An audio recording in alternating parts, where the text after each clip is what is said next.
Welcome back to the BookEnds YouTube channel. I'm James McGowan.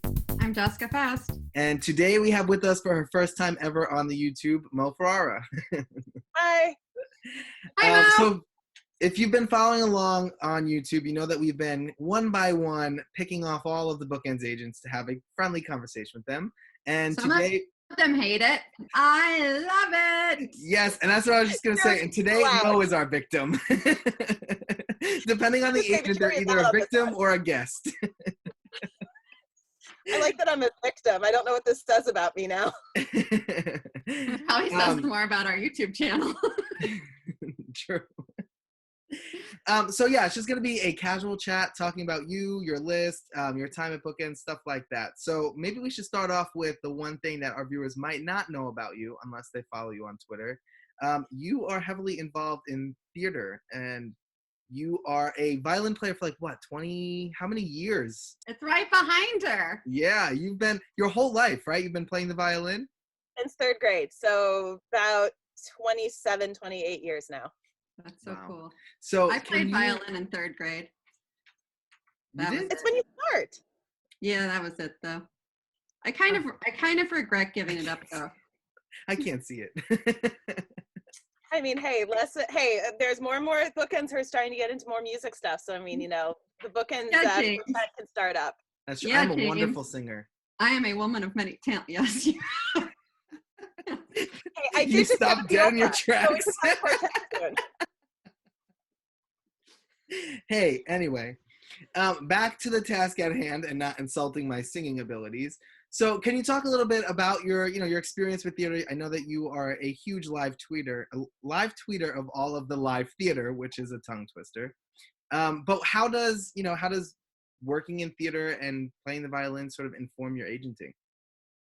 So I've actually been down at my local community theater for about 20 years now. We are one of the oldest community theaters in the nation at the Erie Playhouse. Sadly, right now, our doors are closed for the pandemic.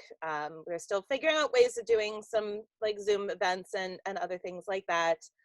But yeah, it's one of the oldest community theaters in the nation, over about 100 years, continuously run up through this pandemic. Yeah, we passed 100 years like 4 years ago, I think, something. That's amazing. Yeah, it's great. Usually I get to do 4 to 5 shows a year. We do huge main stage productions from musicals to plays. So usually I'm down there like 5 to 6 times a year. So this pandemic has been really hard to not have anything theatrical to do. I'm always I've never asked you this. Do you actually perform on stage, or you prefer to stay in the pit and play? I mean, do you act as well? So this is a very loaded question. Typically I am in the pit. Every time I do show up to do anything on stage, I actually was supposed to make my stage debut last April in Assassins. When I showed up to auditions, the director looks at me and goes, "Does Andrew know you're here?" And Andrew's our music director. Yeah, the first words out of her mouth when I walked into auditions were, "Does Andrew know you're here?" You are typecasted of sorts. Yeah, because I am expected to be in the pit. And actually, the night before, one of our cellists showed up because he is also a singer. And she's like, "Because he was here last night. So is this a coup? Are you guys knocking out?" We're like, "No, there's no string parts for Assassins. This is why we're showing up." So I was supposed to have my singing debut last April. So I love to sing, but usually I do prefer to be in the pit. I've played for over 100 different productions in the last 20 some odd years, between high school, college, theater, local high school productions, local college productions. So usually I think the best time was maybe last year, the year before. I had literally 6 different books in my case at one time, between playing for the national tour of Chicago when it came through, finishing Matilda, doing another high school show, and then I had Evita coming up. So I had like 4 or 5 books in my case going, this is kind of nice. So what are some of the... that to nothing has been a lot. What are some of your favorite shows that you've done? I was just going to ask that. Sorry. Chicago has to be one of them, because getting to play for a national tour coming through was really incredible.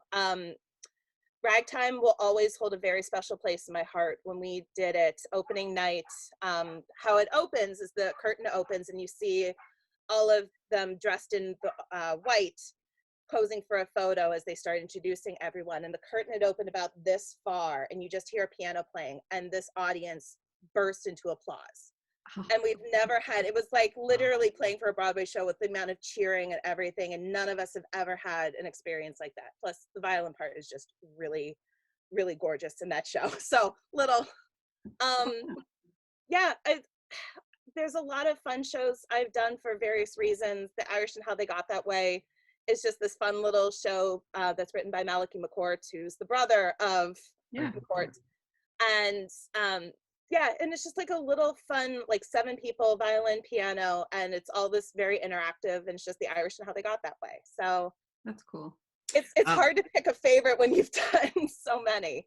True, but I don't know if you're going to mention this, so we can help you brag a little bit. Didn't you just do a Broadway audio? I did.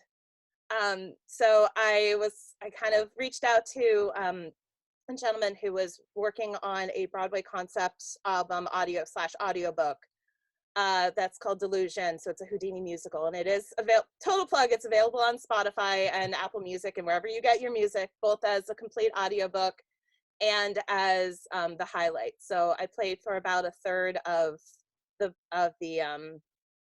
production, because A, I came in kind of late, and B, he didn't want to have all of the string players overextend themselves. So yeah, it was very, very cool to get to interact with someone like that, and to say like, hey, just because you want this to sound like that, violins can't do that. So he was super interested in hearing like how to score for an instrument, and let me really work with him on that. So yeah, it was a really very fun over quarantine project to do. That's really cool. Yeah. So we actually talked a little bit about this with Naomi too, about how like agents are just creative people and it overflows. So do you have the same feeling in terms of violin and agenting? Do they interplay and like let all your creativity out? Is there anything that informs each other? I don't know if I'd say anything informs, but I tend to when working with some of my authors, when writing a scene, I tend to talk about blocking, or I tend to Yes, you do. I know that. You pick up on things I never would have thought of. I tend to think, so like how somebody is sitting in a scene, and if they're in one spot and going to another, and without having said, or like fight scenes, I'm very particular about where people are. Another one when working in romance is love scenes. You don't want to have 3 hands all of a sudden showing up and someone's grabbing here, here, and here. It's like, well, no, you got 2 hands. So I think some of that does come into play. Most of my clients know at some point in time they will get some sort of musical theater reference from me in their manuscripts, just because I hear something and, you know, Hamilton will start going through my head, or Hadestown, or insert your show of choice here. So I think it does. Yeah. Come on.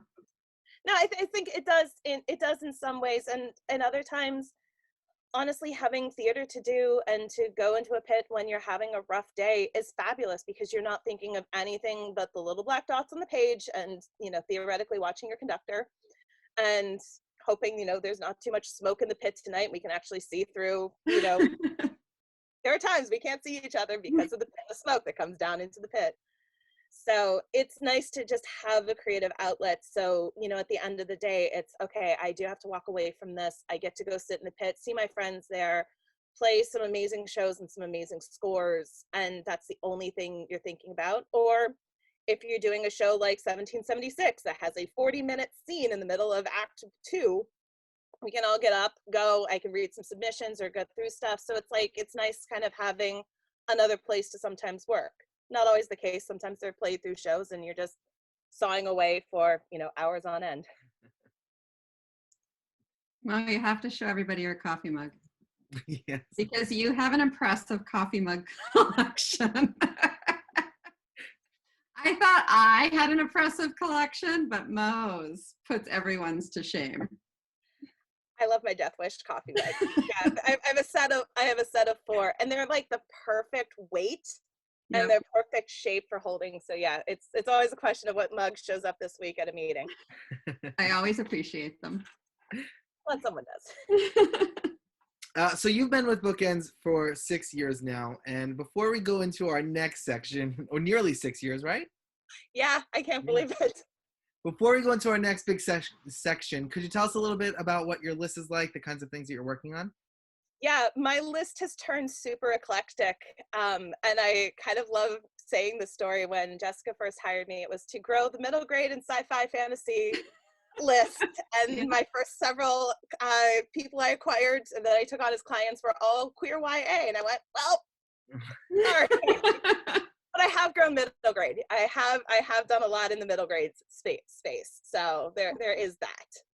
Well, and that's a great example of how, agents work and get started. And I think, James, you had a similar experience where, when you start out in this job, whether you're an agent or an editor, sometimes you're assigned something, but oftentimes your list sort of grows organically. And it doesn't mean you don't love those books, but it's sort of once you're in doing the queries and the submissions, things kind of take a life of their own. Yeah, and you can't tell what you're going to respond to until you respond to it. Yeah, and it's really, I mean, I still love sci-fi and fantasy. If the right one comes up, I will 100% snap it up. But I know where, how my list, if you would have told me 5 years ago I'd be repping picture books, I'd have probably laughed and said, like, yes. there's You no resisted way. that for a very long time. I did, and it's all your fault, James. I don't know. He's right here on my screen, so Mine I don't know too. where. Over there on mine. Oh, let's just hope this works. But yeah, it's really funny how my list has really evolved. Like, I do still love sci-fi and fantasy. I've been doing more and more in the graphic novel space. Middle grade is one of my great loves, but I am so picky about the voice. So I don't have a ton of people on my list in the middle grade space just because I am probably the pickiest there for what I really gravitate to. And I've really been doing a lot in the young adult space right now, queer and not queer, but really that's kind of where my heart has been going more lately. I sit on the board of directors for the Northwest PA Pride Alliance, and so it's especially kind of not getting into politics, but given the state of everything right now, this has kind of been my way of rebelling, and my way of standing up is by supporting these voices, getting them out there, regardless of what the administration or SCOTUS might be saying soon. No, and it's fantastic with the books you've brought in. When you first started at Bookends, I remember you had gone that first year to a couple different Comic-Cons. Mm-hmm. And you are a huge comic book person.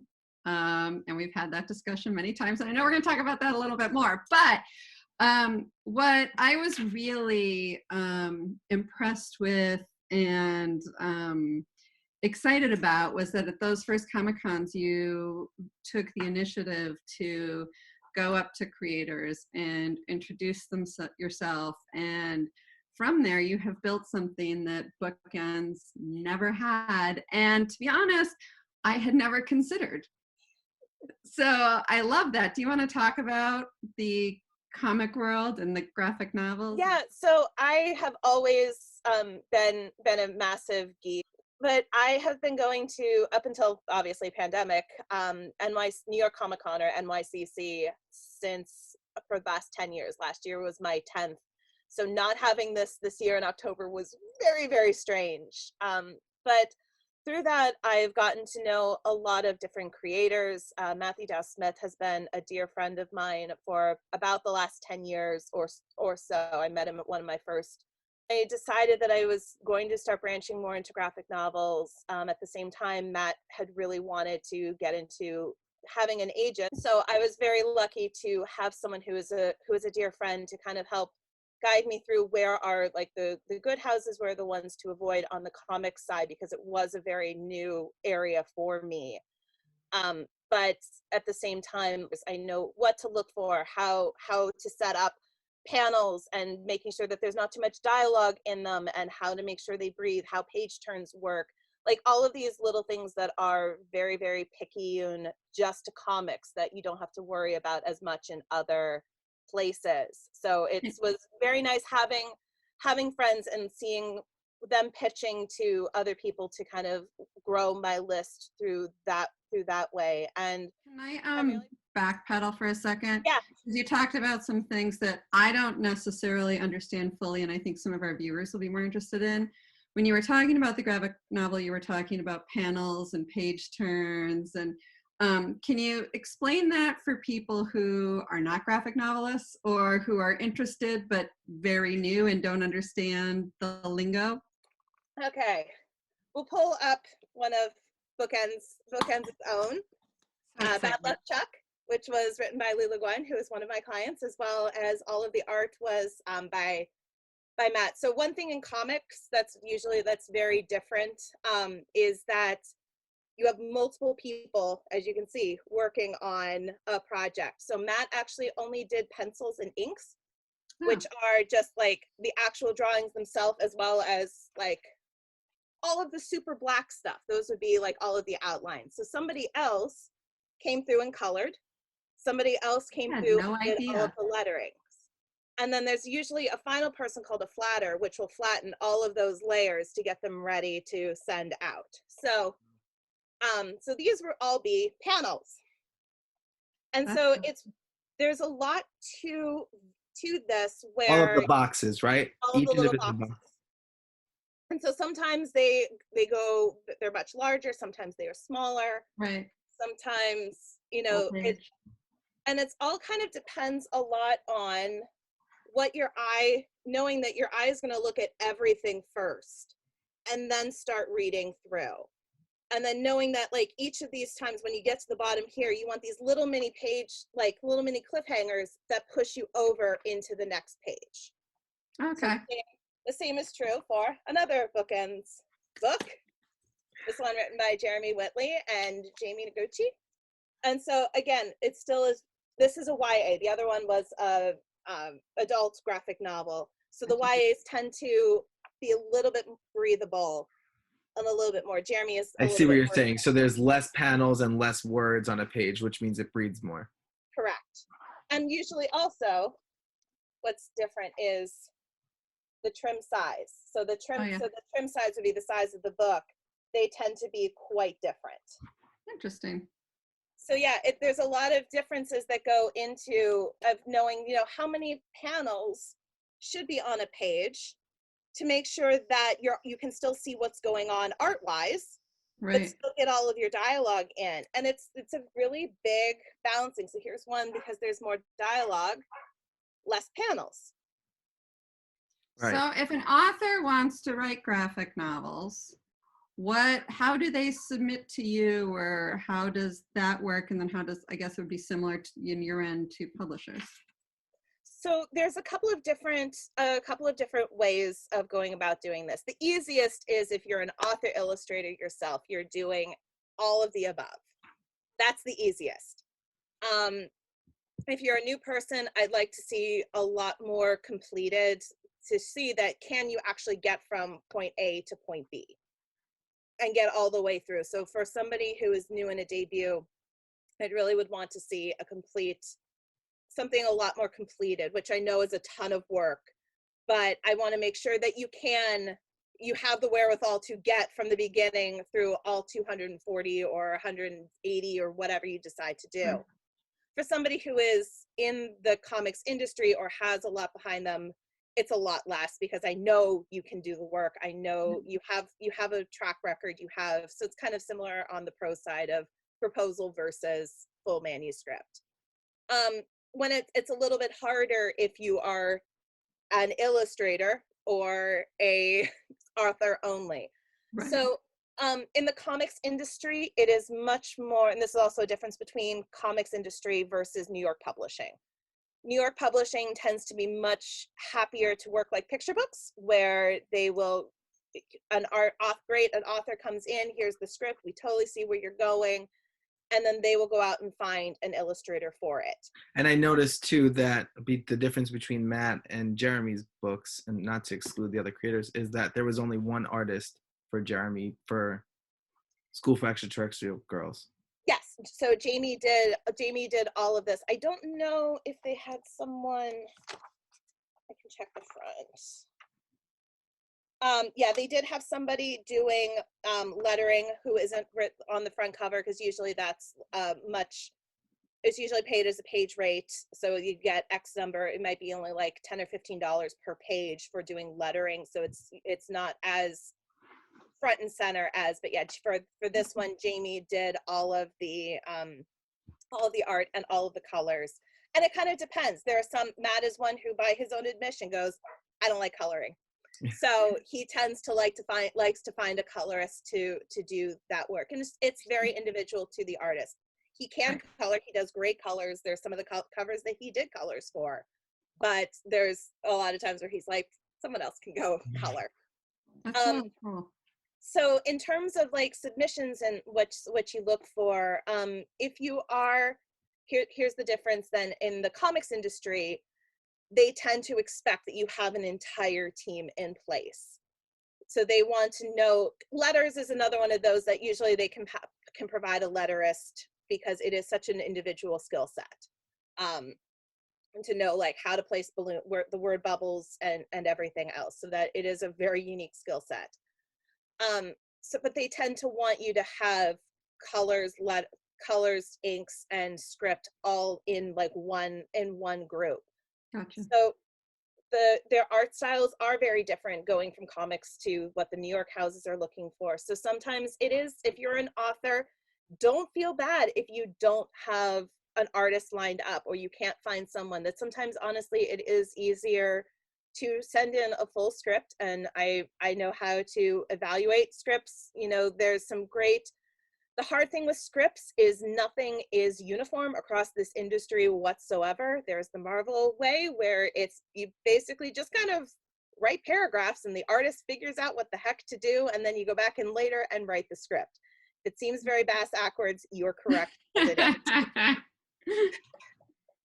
But like, and there's other places where you say like panel 1, exterior this, and it kind of looks a little bit more like a film script. I hate using film script as a comparison for it, but it kind of winds up looking a little bit more like that. Of panel 1, this is what's happening, panel 2. But one thing to remember, that why it isn't a film script, is you can't say like in the middle of a panel the camera shifts from one person to the next. It's art animated. Right, like right. so there is a lot to knowing when you're setting up script. That kind of even goes back to the theater. How does the blocking work? Where are people standing? You know, what kind of a shot is it?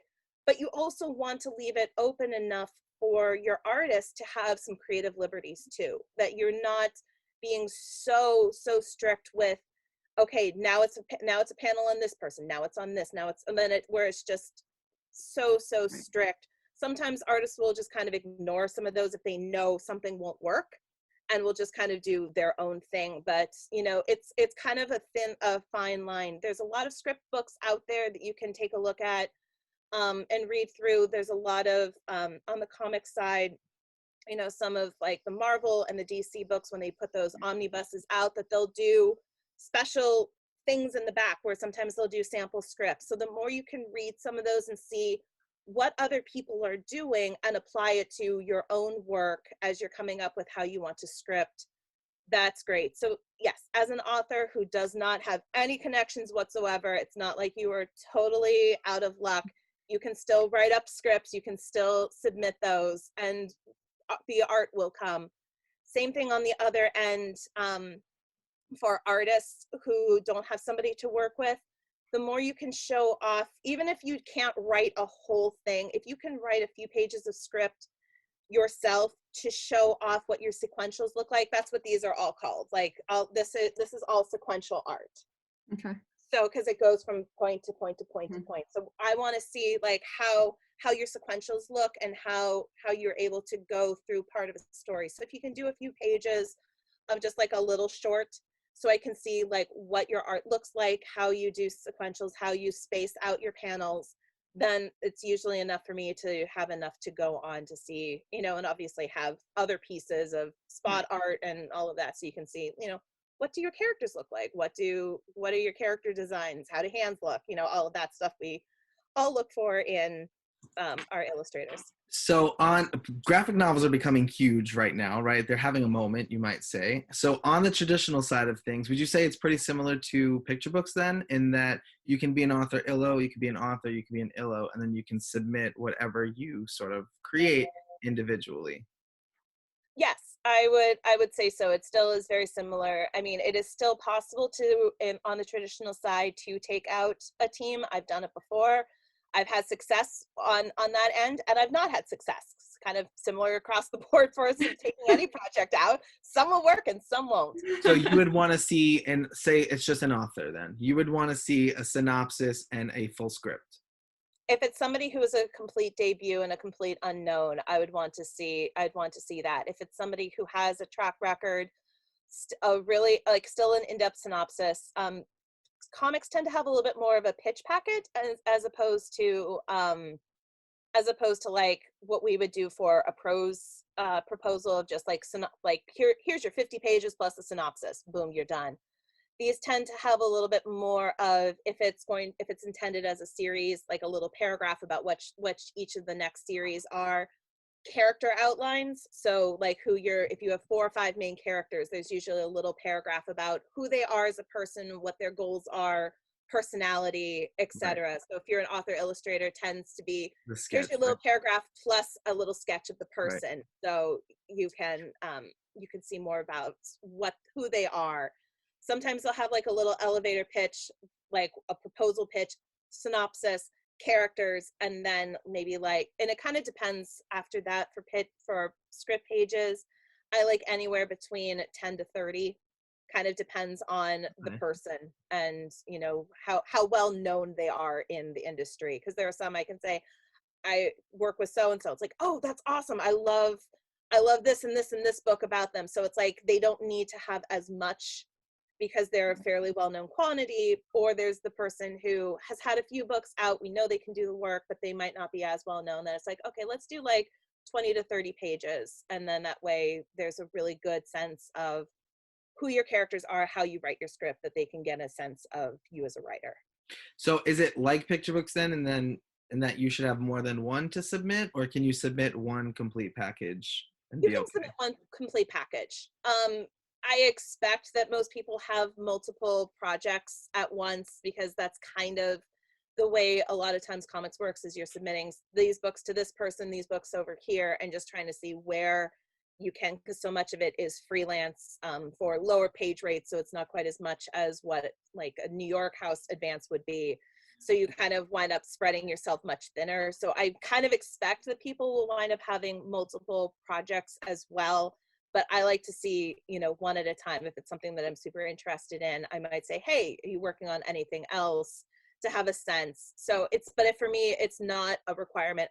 People might feel differently, but for me, I kind of look at them individual, as like not needing to have, okay, here are my 12 things that I'm ready and raring to go out with. The only thing I would say is I can't believe it took you so long to get into picture books when you were already doing all of that with graphic novels. Yeah. Honestly, you're so stubborn. Hello, have you met me? I think part of my hesitancy with them is it's nothing that I did a lot, and it's like I don't have siblings, so I didn't read picture books to people, and it's like I've been out of the house, and like we don't really only recently have started having younger kids in the family, but they're on the side of the family that I'm not that close with. So I didn't have the kids that I was reading to as much, but it is something where James kept sending me his stuff of like, hey, can you read this? Hey, can you read this? I need a second set of eyes. So that's why I say I blame James. If he's in that corner, I hope he is, because that's who I'm pointing at.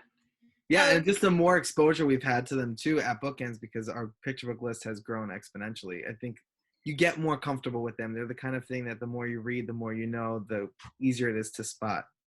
And I think that's a very common thing in publishing. I think there's an assumption that agents and editors only work on things that they have read passionately and read passionately all the time, but that's not at all the case. That a lot of times we take on genres because, I mean, I had never really read romance, and I did romance for years, but we find also what we have a talent at and really understand. And it doesn't always mean that we have always been longtime fans of something to understand or have a talent for it. And I think that as a comic book fan and a graphic novel fan, picture books have a similar cadence to it, that it's a natural fit for you. Yeah, and I think the other thing that's great, just bookends in general, is that I can easily, even getting a client thing in after I've read it several times, I can go, hey, James, can you have a read of this? Or hey, Naomi, do you mind reading through something to make sure? So we kind of have that safety net, for lack of a better word, of having a second set of eyes on things to say, hey, can you read through this to make sure I'm okay? Or, hey, this is still a newish genre for me. Can you double check my sub list? Did I miss anybody? Is there anyone that you can think of that would be a better fit? So having that collaborative aspect is also really nice, and it makes it not quite so hard when you are doing something else. I have a client who wants to work on a thriller, and when that's ready, it's going to be like, hey, Jessica, I need some thriller people, because I've been moving farther and farther away from adult because I love working in kidlit so much. I still love my adult clients. I love working with them. I'm excited to read whenever they send in, but I know, I really love kidlit. So it's nice having that where I can say, hey, Jessica, who's a really good thriller person here, or who's really looking for historical romance, to make sure there's nothing that I'm missing because I've been sitting more in another genre. I mean, I love reading high fantasy. David Eddings remains one of my favorite. The Redemption of Altheus is one of my favorite books. I have found I cannot edit it. When I start getting over into those super, super high word counts and keeping track of 30,000 characters who are going from here to here to here, I love reading it. I can keep track of it all day long, but as soon as I'm going into an edit brain, it doesn't work as well for me, which is why I tend to stick more into low fantasy or contemporary fantasy, contemporary sci-fi. If that genre ever comes back, please let it come back. So that's why it's so it is true. There are certain things that we might love to read, but just realize I can't wrap it. As much as I, love my Game of Thrones or love, the first few Wheel of Time books, I can't edit it, and I'm so much of an editorial agent that it is something that I cannot do. Never say can't either, because the next thing will show up on your list and you'll be like, I can do this. I know, and you'll send this back. But see, this is why I don't want to have videos, is because you're pointing back at something at me and saying, look, you said you can't do this, and now guess what? Oh, please. They come after me all the time for stuff I said in an older video. Okay, so this is kind of taking us back to the graphic novels and comics a bit, but we have one last question for you. It's going to be firm line in the sand. Marvel or DC? This is so hard because I've sold more things to DC, but Marvel has my heart. So my And DC who's your editors, favorite? I love you guys. I am a Marvel girl through and through, but I do love you, DC. And who is your favorite?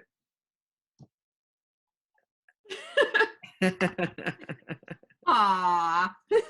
And there you have it.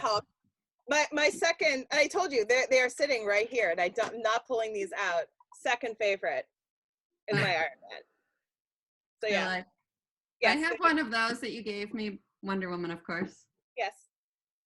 I have a very large, well, we won't get into my collection of pops. It is very large, and it is probably slightly embarrassing just how many of them I own.